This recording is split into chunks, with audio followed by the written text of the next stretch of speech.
आज आप शाह मस्ताना जी के उस सत्संग की साखी सुनने जा रहे हैं जो श्री गंगानगर में हुआ।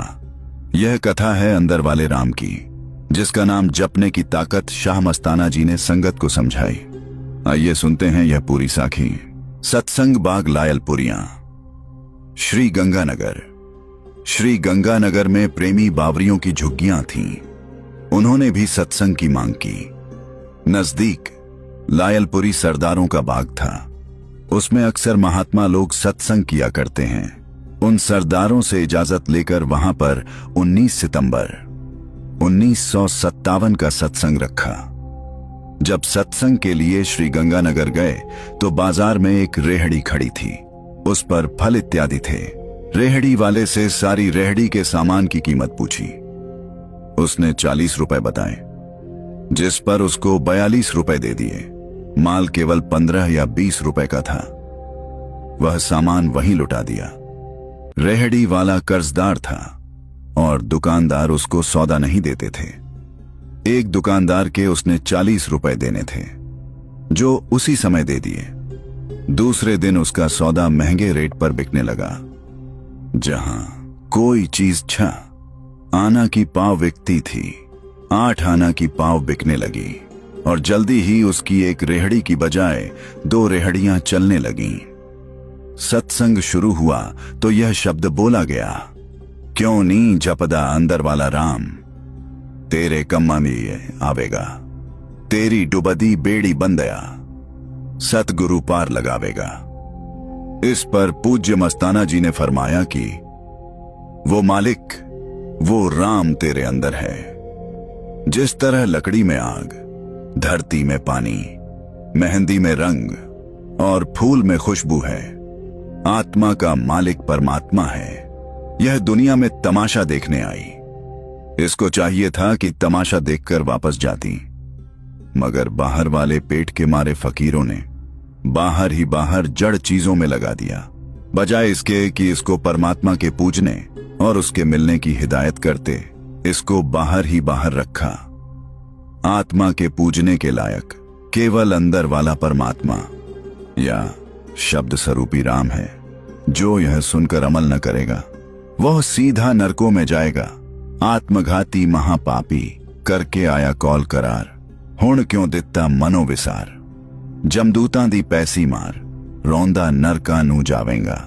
हुण असरसी सारों ने सुनिया कि भाई नरकों में रोंदे जाएंगे। कोई इतबार करदा है, कोई सुनदा है। जे सुनिया ता काल दरवाजे तक जाते ही भुला देता है। कहता है कि खा पी मौज कर, केहड़ा अंदर वाला राम है, किसने देखा है।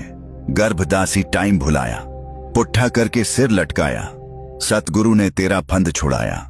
नाम न जपे दुख पाएंगा। जितने महात्मा दुनिया में आए उन्होंने बोलिया, उन्होंने ढूंढिया, अंदर देखा, होका मारिया की अंदर वाले राम का नाम जप लो, नहीं ता मारे जाओगे, छिल्ले जाओगे। तुम न करोगे इतबार। पर यह बात बिल्कुल सही है।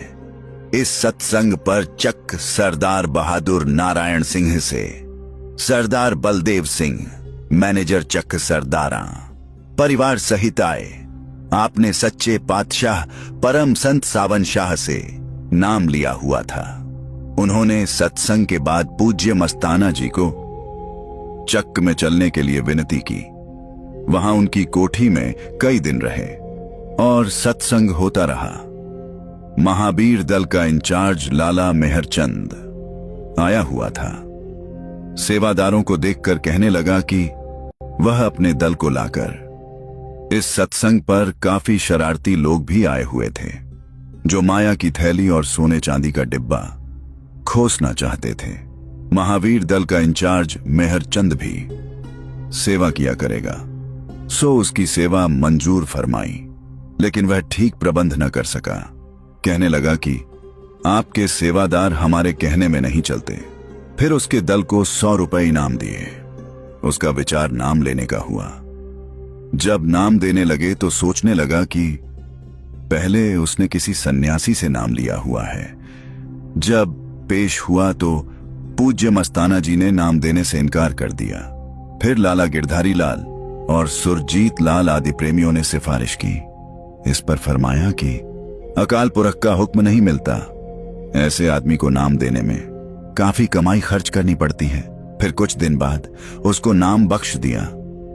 24 नवंबर 1958 को पूज्य मस्ताना जी फेफाना गए। वहां डेरा बन रहा था। लगभग वहां 15 दिन रहे। मेहरचंद सेवा की मस्ती में नाचने लगा। इस पर उसको मुन्ना मस्ताना, पौना मस्ताना का खिताब बख्शा। फिर 25 दिसंबर से 22 दिसंबर 1958 तक केलनिया में सत्संग था। 27 दिसंबर को मेहरचंद घुंघरू बांधकर और शरीर पर राख मलकर, नकली जटाएं और दाढ़ी लगाकर फकीर का भेष बनाकर नाचने लगा। पूज्य मस्ताना जी ने फरमाया कि इससे मुन्नी मस्तानी संभाली नहीं जाती और यह खिताब वापस ले लिया। उसकी मस्ती उसी समय उतर गई और मुर्दा सा बन गया, जैसे जान निकल गई हो। मेहरचंद गंगानगर वाले ने संगत को खाना खिलाना सी रह गई, तो मेहरचंद ने पूज्य मस्ताना जी से संगत को रोटी। एक बार सत्संग के बाद काफी संगत वापस चली गई और थोड़ी खिलाने की आज्ञा मांगी। इस पर आपने फरमाया कि भाई तेरा प्रेम है तो खिला। उसने सोचा कि थोड़ी सी संगत है, इसलिए थोड़े राशन में ही काम चल जाएगा। जब वह राशन पकवा कर लाया तो संगत और आ गई। संगत को रोटी खिलाई, मगर रोटी खत्म हो गई। सेवादारों ने आकर अर्ज की कि खाना बढ़ गया है, अर्थात कम हो गया है। पूज्य मस्ताना जी ने फरमाया कि कोई फिक्र न करो, इस जगह कोई कमी नहीं। फिर राशन मंगवाकर पकवाया गया। थोड़े दिनों के बाद पूज्य मस्ताना जी अनार बांट रहे थे। सबको 2-2 दिए। जब मेहरचंद को दिए तो दोनों काने गले हुए निकले। वह कहने लगा कि उसके अनार तो काने निकले हैं। पूज्य मस्ताना जी ने फरमाया, तुमने साथ संगत को रोटी भी कानी ही खिलाई थी, अर्थात कम खिलाई थी। एक दिन पूज्य मस्ताना जी से कहने लगा कि उसके मन में बहुत अभाव आता है कि उसे अपने कमरे के अंदर नहीं आने देते, बागड़ियों को बुला लेते हैं। इस पर फरमाया कि तुम तो समझदार हो, ये बुद्ध हैं, इनको समझाना पड़ता है। धन सतगुरु तेरा ही आसरा। जो भी शाह मस्ताना बाबा जी से सच्चा प्रेम रखता है वो अभी कमेंट में लिखें, धन धन सतगुरु तेरा ही आसरा। आओ बाबा जी की महिमा को घर घर तक पहुंचाएं। इस पवित्र वीडियो साखी को अपनी संगत में शेयर करें। संगत जी, धन धन सतगुरु तेरा ही आसरा। धन सतगुरु तेरा ही आसरा। हाजिर नाजिर जिंदा राम तेरा ही आसरा।